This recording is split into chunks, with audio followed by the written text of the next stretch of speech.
Pokémon Scarlet and Violet were announced earlier this week on the 27th of February, set to be released late this year. Nintendo revealed a visual clip of what the game might look like when it releases, depicting stunning landscapes, deserts, swamps, beaches and beautiful Spanish towns where the region is set. The graphics department have gone above and beyond with this, and I can only hope it looks this smooth in play.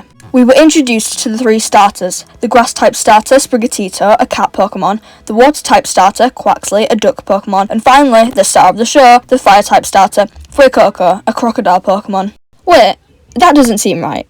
A crocodile? If you didn't know, in every main Pokemon game, the Fire starter has always been based off an animal from the Chinese Zodiac. To name a few, Torchic is the rooster, Chimchar is the monkey, Scorbunny is the rabbit, and so on. But a crocodile?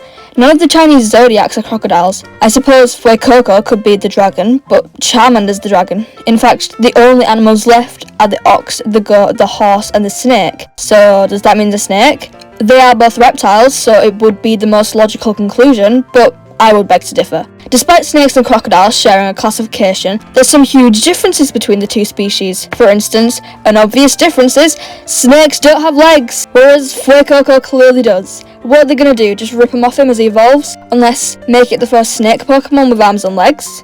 No, that wouldn't work, because it wouldn't be the first. Snivy was the first. Snivy, the Generation 5 Grass-type starter, is classified as a snake Pokemon and remains the only one of its kind to bear arms and legs, disregarding Servine, which I'm generalising as an extension of Snivy, until it loses them when it evolves into Serperior. This could very well be the route they take for Fuecoco to ensure it fits the trend, but you're forgetting. Fuecoco is still a crocodile, and having it evolve into a snake, even if there is a mixed evolution in between to make the transformation more digestible, is a big leap. Completely changing the species isn't unheard of, actually. For example, Crocodile goes from crocodile to alligator when evolving into Feraligator, but clearly crocodiles and alligators are very similar. Remoraid goes from suckerfish to octopus when it evolves into Octillery. That's quite different. But then again, Remoraid is a suckerfish, and octopi have suction cups. There is no similarity between a snake and a crocodile besides their classification. So, I think this evolution is a little too far-fetched for even Nintendo, though there have been some far-fetched Pokemon evolutions. So, what does this mean? Fuecoco won't become a snake, or a horse, or a goat, or an ox. There is no shying away from the fact that this is a crocodile, and it's going to stay a crocodile.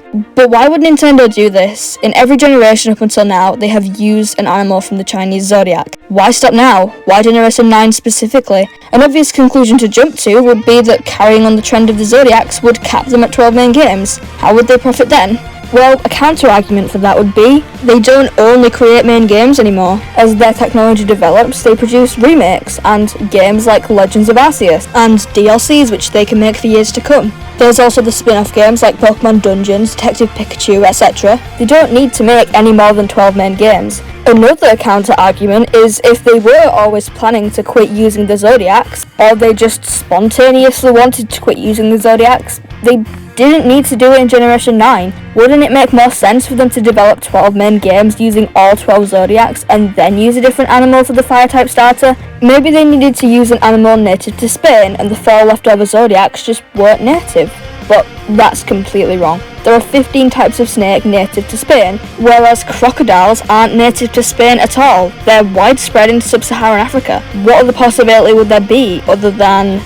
This is just a fan theory, never been confirmed by Nintendo or Game Freak, and some of the starters don't really fit their designated animal. For instance, it's a bit of a stretch to say that Fennekin is a dog. I mean, even their Pokédex entry states they're a fox Pokemon. Foxes and dogs aren't even that close evolutionary anyway. They're a lot further away, having separated in evolution 12 million years ago, compared to wolves, which separated from dogs only 130,000 years ago. Even Charmander isn't explicitly stated to be a dragon.